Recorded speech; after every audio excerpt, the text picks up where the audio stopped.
Hi, this is Carrie, and welcome to Tandem Talks, a podcast meant to empower you to live your life your way. And I'm Craig. Join us as we go deeper with entrepreneurs and their journey creating success in business and life. Welcome to Tandem Talks podcast. We're super excited to have a couple out of the Milwaukee area, both entrepreneurs. And I've actually been tracking Jackie Hermes on LinkedIn for a number of years now, a huge fan of her content and have learned a lot from her thought process. But she started out as a marketer, then went full blown in the entrepreneurial space. She's actually the founder of Accelity. I'm excited to dig into what she does and really her special sauce in that industry, but she's also a speaker, an investor. She's a growth advisor. And a neat fact about Jackie is she's also a co-founder of Women's Entrepreneurship Week in Milwaukee. So again, I've been following her. Then we realized Ryan, her husband, is also an entrepreneur. And we felt like what would be more fun than a couple interviewing another couple and just getting to the heart of their journey in the business space. So yeah, cool. And Ryan Calton also has a really great background that I can very much relate to. Ryan is a CPA and actually worked for Baker Tilly, one of the biggest firms, as a senior manager for over a decade, I believe, right? Left there and was recruited by a former client, which is always a sign of someone who is skilled at their work, especially when you've had the client long-term. It's a high-end profession. So congrats on that. He worked as a CFO for that firm for a while.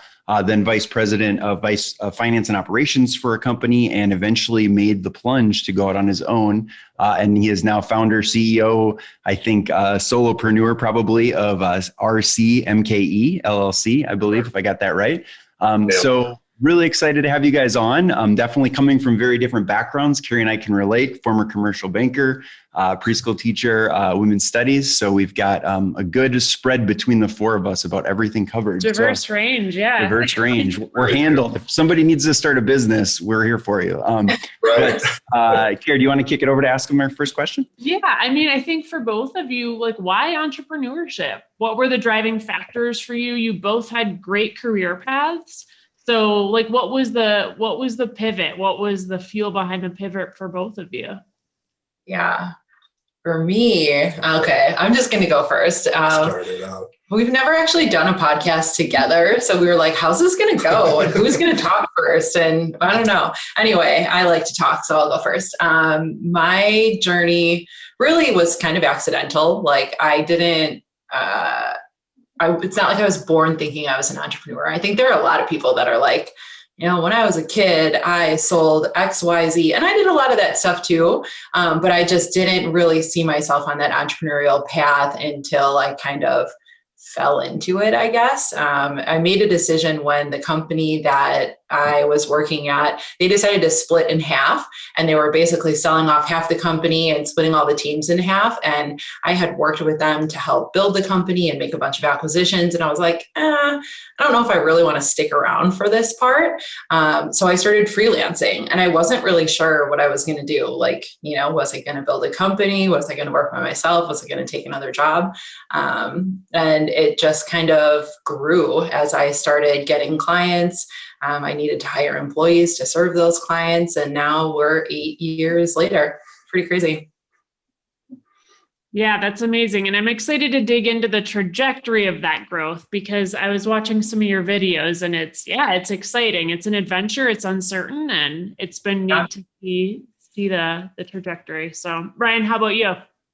Yeah, for me too, I never grew up thinking I was going to be an entrepreneur. It was never in my career path or plan. Honestly, had never really thought about it till the last probably year. And it all changed. Probably last fall is when I really started considering it and thinking about what my next steps in my career were going to be. And through some of that introspection and talking it through and bouncing ideas off each other with Jackie, and just came to realize that I really liked the fixing and building aspect of the roles that I was in. Mm-hmm. And, and the best way to utilize or to take part in the parts that I really enjoyed in on a regular basis and those challenges was to go the solopreneur route and do it on a consulting basis with companies in the area. So once being in those roles for a long term, you kind of hit a point where it tends to hit a maintenance mode after a while. And the challenge and kind of the excitement wasn't there as much, wasn't as strong anymore. Yeah, I can completely relate. And not that commercial banking is the same as accounting, but there's definitely a lot of overlays. And it is interesting that you get to do the job, you become skilled, but then you can also start to feel like, man, I can do so much more. We talk a lot about how your job doesn't really incorporate all the dynamics of who you are, right? But when you own your own business, you have so many more things to be in charge of. Probably when you were a CPA, you weren't doing a ton of marketing plus advertising plus, all the other things involved, right? Logo, like creating a logo or coming up with a company name, right? So it's cool to venture out into that. Not a lot of CPAs do. If they do, it's very much like, I'm just going to have a CPA practice, right? But tell us just a little bit about what your firm does, because you use the word fractional, which I don't exactly know what that means. I could guess what it means, but maybe just walk us through what that is. Not, don't go super technical because you'll bore everyone who isn't a finance or accounting person. But just kind of like, what was your thinking, and how are you maybe like a little bit different than the average CPA firm, so you could like stand out like from everyone else that's out there? Yeah, absolutely. First of all, on that term fractional, I really don't like it.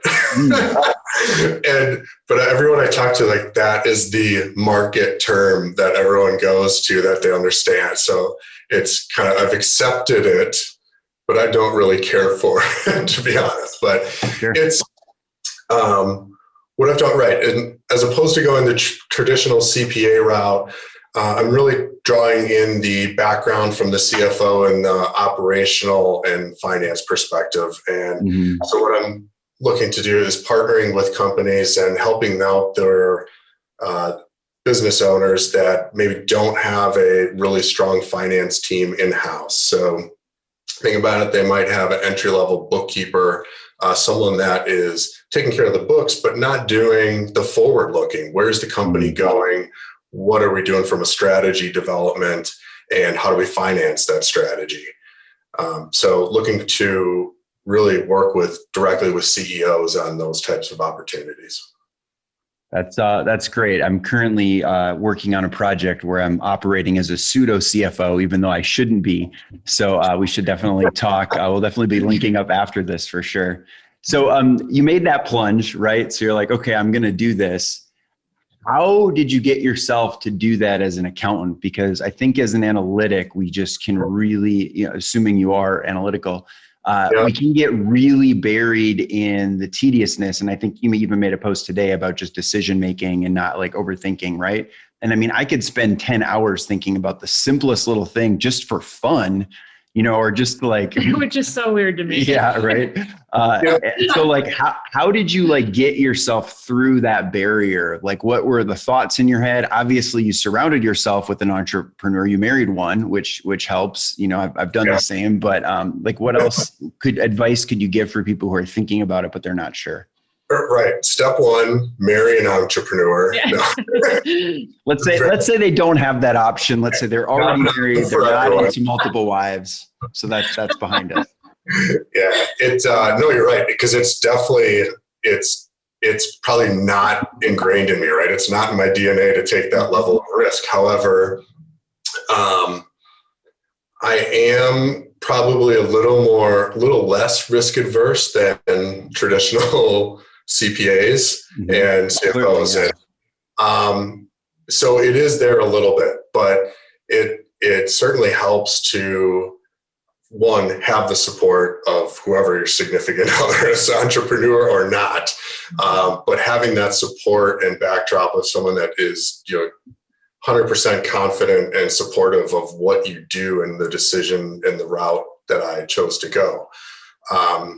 Because without that, it's a deal breaker. It's done, right? This isn't happening today. So that is by far the most important factor. But then for me, it was starting on the side a little bit and getting a couple of clients, so that getting my feet wet a little bit to know, okay, I think, there is some traction here, having conversations with, okay, I believe there is a market that niche for me here that I can carve out. And there's some need for it in the market. So, spending a few months just networking, making those calls and kind of having those conversations on, is this viable and how far can I go with it? And really putting that legwork in to get comfortable that I can make this work. That's seriously something I tell people all the time. Like, you don't need to have a company set up to go and sell it, to go and start having conversations, make sure there's a market. And then you can have so much confidence, right? Even he's like, what should I name my company? And I was like, who cares? It's you, right? Like, you're a solopreneur. You don't have to have a fancy name. We like threw up a website in like 2 hours, and it was like, go have some conversations. I see people that wait like 2 years to do that, where I'm on the other side and I'm like, just do it. Like, what's the worst case scenario? Clearly you'll be able to get another job. So, like, if it doesn't work out, we'll figure it out. So I'm all the way on the other side of like, we'll be fine. Yeah. Yes. Well, we talk a lot about that. I mean, that's the point of a side hustle, is like keep the day job, but like get a little bit going. And we talk to people, oh, I want to start a restaurant. It's like, well, try a food cart, try a, catering business, catering, do a little bit before you drop 200 grand in a restaurant and you've never run one. So super smart tip. Thanks, guys. Appreciate it. Yeah. And Jackie, I'd love to dig in a little bit deeper to, like, let's say the first few years of growing Accelity. I was watching one of your videos on your website. Really cool website, by the way, but you just talked about really that cycle, or like that 2 steps forward, 1 step back. Like, you gain a few clients, you lose a couple, you gain a few employees, you lose a couple. But I think that would really help our audience, because sometimes entrepreneurship, and by sometimes usually, entrepreneurship is very glamorized, and like there's just so much grit involved in building a company. So anything that you could speak to that would, maybe some fun stories too, would be great. It is not that glamorous. Like, I'm not going to lie. It is in a lot of ways. Like, I have a lot of flexibility, right? We get to travel a lot. There's a lot that we can do because we are running our own companies. But on the flip side, I mean, you have to move into a different job every single time you hire someone. We have never taken out any funding or even taken out a loan to this point. And cash flowing all of that is very stressful. And for me, money stress is like the most stressful thing of all. Above, like, I can handle the biggest issues in every other part of my life, but when it comes to money stress, that is very, like, it can be paralyzing for a lot of people. I think I left my day job probably a little faster than I should have. I was also, 8 years ago, I was like, I'm done with this. I have 2 clients. I'm good to go. And I should have built it on the side for a little bit longer before I left my day job, and it would have been a little bit more stable. At the beginning, I don't think anyone knows what they're doing. I hired my first employee by having coffee with her and saying, like, cool, you seem great. Like, do you want this job? And she was like, sure. I don't think she knew what she was getting into either. I remember when we parted ways, she called me and I was like, it's not working. And she was like, it's not working. Yeah. And that was that, like, we both knew it. And I had to bring people in to create structure in my company because I know that's not my strong suit. So, we had years where I thought we were going to grow a lot and we didn't. We've gone up and down in revenue. It's a lot steadier now because we've gotten to that certain place where we have, like, I have a leadership team that's running all of the different departments, and it doesn't all depend on me trying to figure out how to sell, serve customers, market, and do all of that, because you have to do it all at the beginning. I don't know. It's crazy. I still feel like that. Right. And I write on LinkedIn all the time. It's not as sexy as it looks. Like, this isn't Instagram where we're all driving around in Lambos and having millions and millions of dollars. Like, that's not, it is very, very, like, there are very few cases where that actually happens, Well, I love your transparency and rawness. And I think it's those expectations that, like, hey, it's an adventure. And we talk about, like, you add a venture, and that's what it really has entailed for us. But just being, like, open, otherwise people's expectations can just be so mismatched when they're assessing, like, is a side hustle right for me? Is a front hustle the right play? Or for some people, just staying a little more secure in corporate America is actually the right play. So it's good to have the full spectrum of experience to pull from. Yeah. Yeah. So when you now think about doing it over again, let's say you've mentioned a couple of things that, you maybe would have done or would recommend for people. What are some thoughts that come to your mind in terms of advice, right? So there's maybe not leaving your job too soon. There's piloting some clients on the side. We're huge, massive, extraordinarily big components or proponents of that. But like, what else comes to mind of either maybe some mistakes you made or some things that you guys might recommend for folks who are getting going at this point? For me, I think just being more intentional, just like I was saying for you, like, like give it a shot and let's see what happens. I think that in the building process, I should have been a little bit more intentional in figuring out, like, I know a lot of solopreneurs that love working alone. They consult, they make probably more money than I do, right? And I just was like, I think the natural step is to build a team. And I think I should be hiring full-time employees. And I didn't really, it was just kind of what was in my head to do, right? Instead of saying like, do I know how to be a good leader? Am I going to be a good manager? Do I know how to be a manager? Because managing people is a completely different ballgame. And it's something that I have luckily figured out as I've gone, but that's not to say there haven't been a lot of bumps, right? I have a business coach that I've had for years. And frankly, if I could have afforded it from day one, I would have started working with her immediately because she makes me look at all of those things that I don't want to or I'm not naturally good at. So I think just that intentional decision making is one area where I would improve. But what about you? Yeah, for me, I'm only 2-3 months into this full time, so there's not a whole lot of looking back to do. But one thing I would do, just even through the corporate career, though, is maintain the network better. Awesome. And really invest the time in your network, because it was easy to get in my own bubble while I was in those roles, and you let some of that networking go, and you never know where your career is going to take you or where the next opportunity is going to come from. So now going back through this, going down this road and reaching back out to all these people that I lost touch with or didn't necessarily stay in contact regularly over the years, and now kind of coming back to them like, hey, remember me? Great to see you again. I'm back. I hope you remember me. Right. Filed your return in 2011. Yeah, right. Yeah. Such a flipping awesome point, Ryan. Like, so huge, because I find myself now too. I mean, I was in front of so many people who are successful and multimillionaires or people who own $100 million or $200 million firms. And I developed a rapport, but then I didn't maintain that relationship because you change roles or they move out or whatever. But like, how nice it would be to have more of those contacts, because even now I think like, even as a resource or someone you can ask as a question or a networking, it doesn't have to be a client per se. So that's a super great tip that like everyone can deploy now who's currently hammering away in the corporate world. Like, build great friendships, especially with other business owners. Cause like, to your point, like you never know when that might come in handy, or even just the connection or the rapport. So fantastic. Cool. I'm terrible at that. Really bad at it. Yeah. What's that?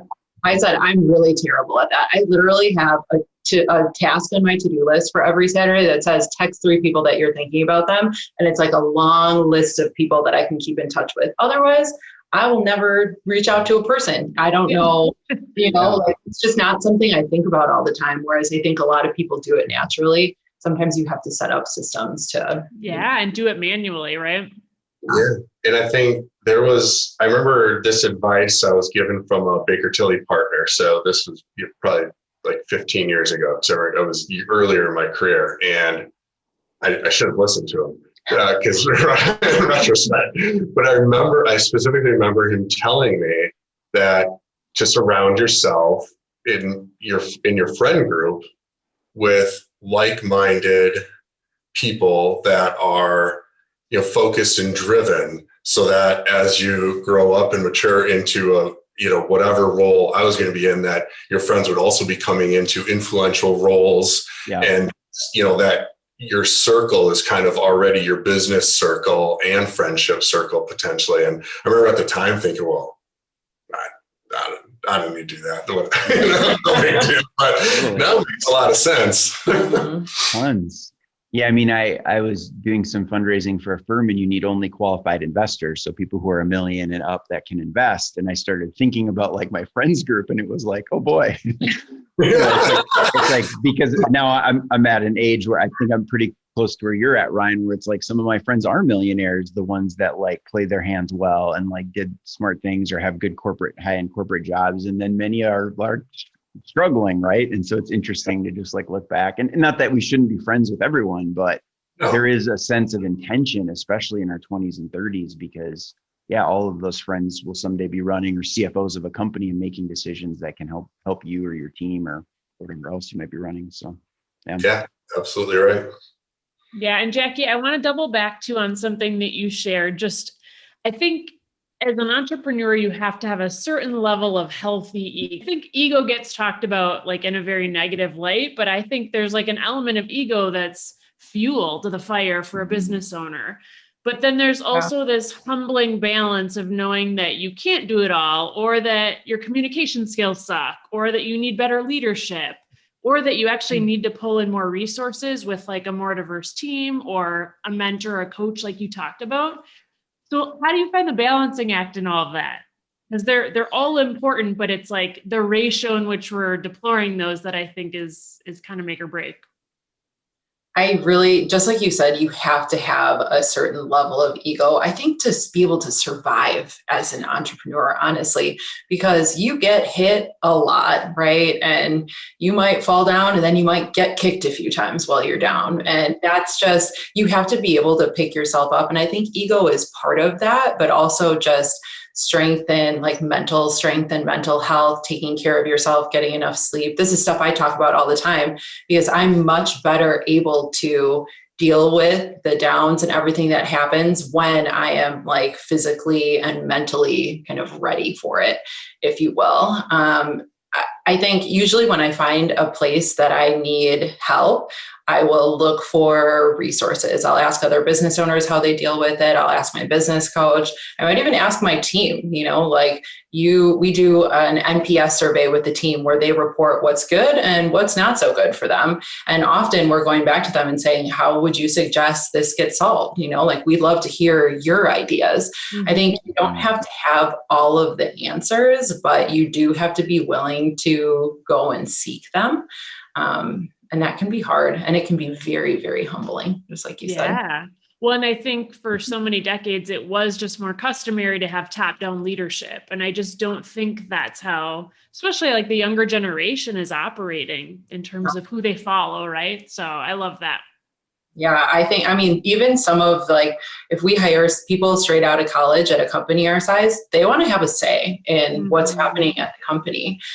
So it's very, very different. And I find myself thinking it was not like this when I started out of college. And also I was working at a company like GE, which is huge, or Zywave, which had 400 some employees when I left. So it's a little harder there, but it's a lot easier to be a servant leader, I think, within a small company where you can ask for opinions and you can get buy-in from everyone.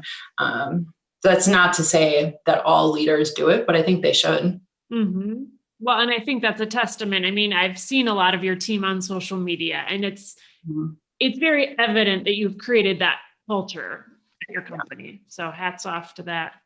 Thank you. Well, and one thing, we get teams we lead and companies that we have, people will say, well, here's an idea. Why don't we do this? And I'm like, great. You just volunteered yourself. Awesome. Take it away. That's a brilliant idea. Go for it. And then all of a sudden, they're a little less quick on the draw in terms of saying why isn't this way? It's well, go ahead and change it if you want, right? Ownership. Yeah. Give them ownership. And I think that's good too, because then people can realize, okay, there is work involved with just changing something. It's not necessarily you just change everything right away, but I think empowering people and making them feel part of the journey is definitely the new form of leadership or servant leadership, which congrats, Jackie. Sounds like you've done really well at. So. Thank you. We talk a lot too, just about how we're all humans, right?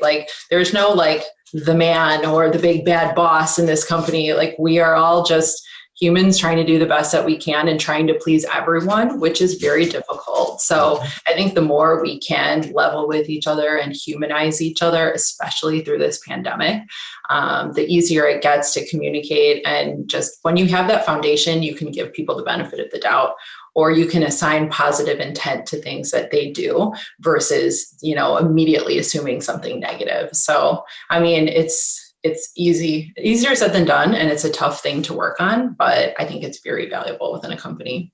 Absolutely. Yeah, it's critical to have that compassion for your fellow workers and who you're working with, because it is empowering, and to have that compassion and realize that, hey, we're all going to make mistakes at times, and we're going to need one another to pick each other up at times. Mm-hmm.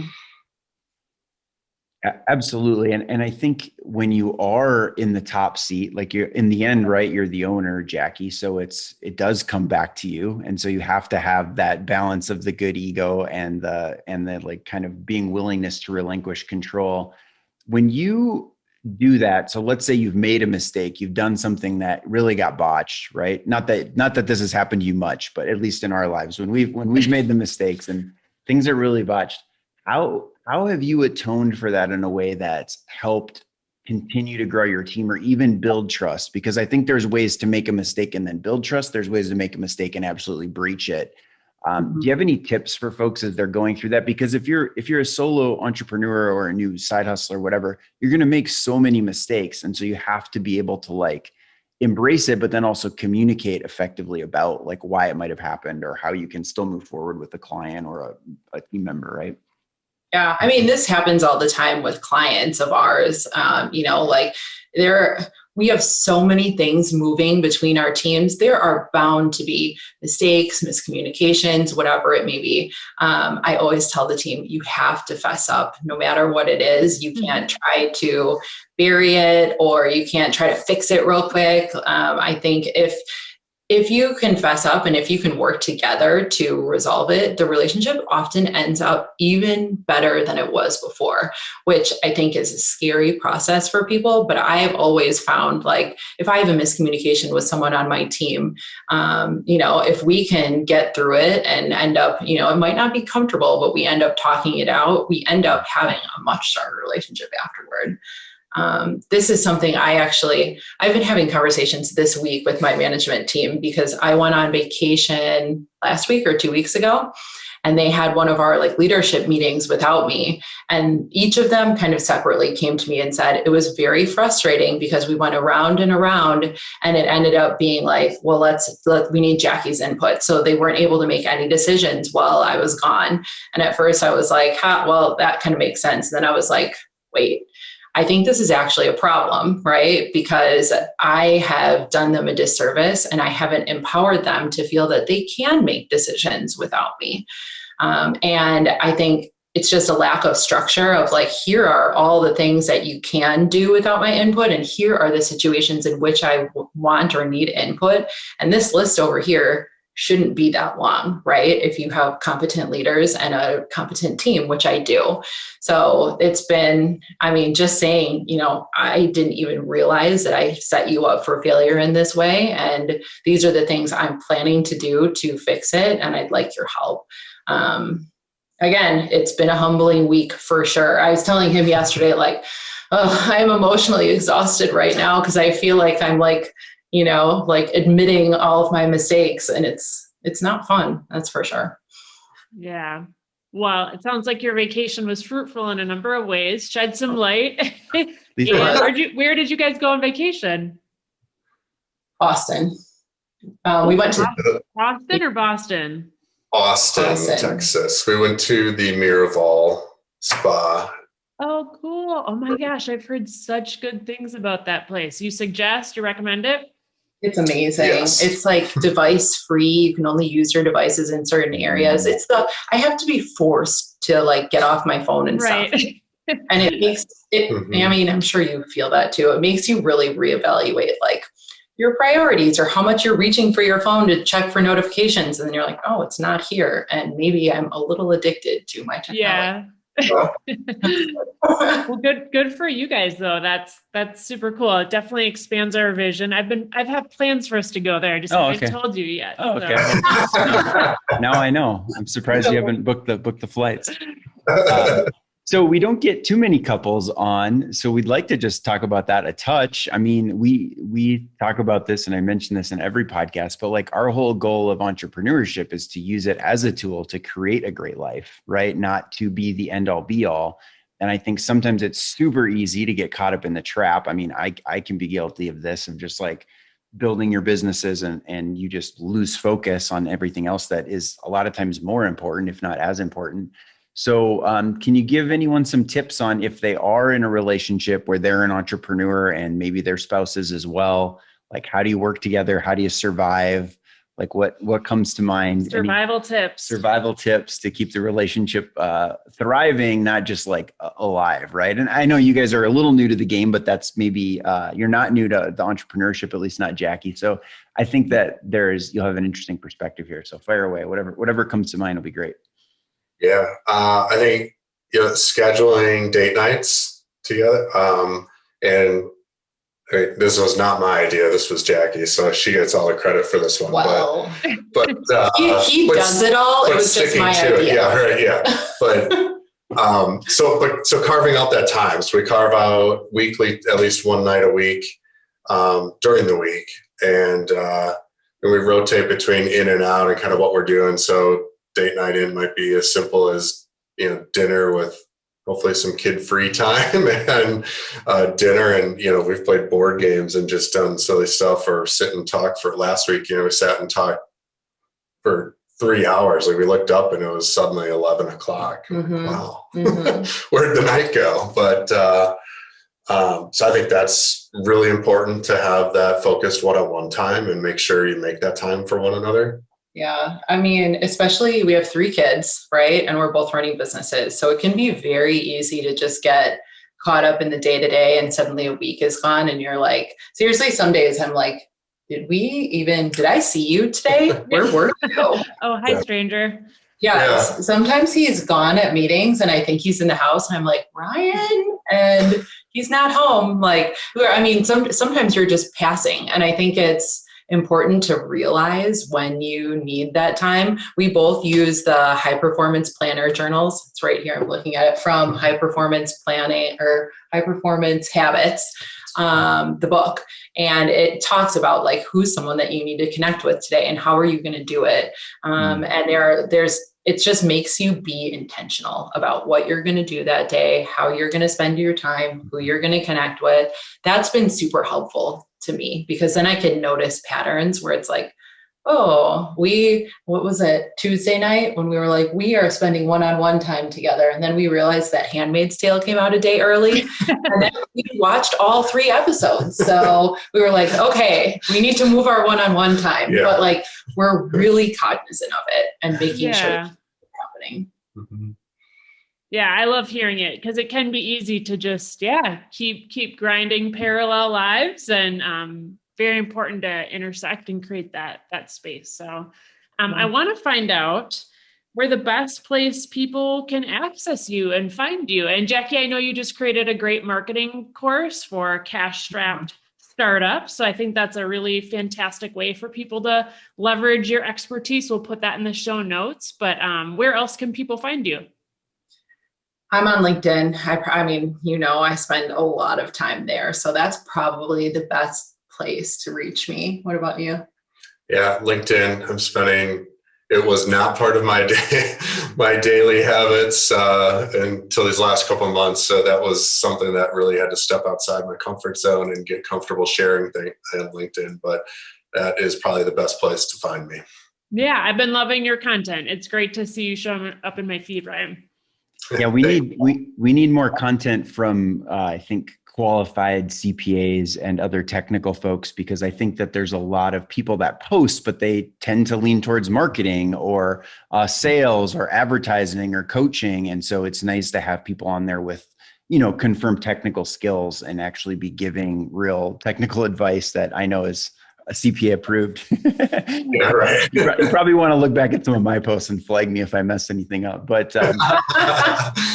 But we really appreciate having you guys on today. I mean, one of our themes, why we wrote a book, why we have the podcast, is to bring people closer to what matters most in their lives. And I think, so many people are an ambivert of entrepreneurship. We call it, right? Like the moderate. They're not like a hardcore, like Jackie, you're leaning a little more that way, although maybe not since birth, right? But like you lean a little more that way. And Ryan, you're probably lean more towards like the employee, but I want to build something. I want to do something for myself. And like, I think people can figure out how to do both. It can really create a lot of fulfillment in their life, as it has for us. And so thanks for joining us, and thanks for being on. Carrie, anything you want to wrap up with? Yeah, I mean, for the audience, I would just take notes. There's a lot of really good content in the conversation today. So take notes and go apply, implement, and I hope everybody enjoys the grind. Take care.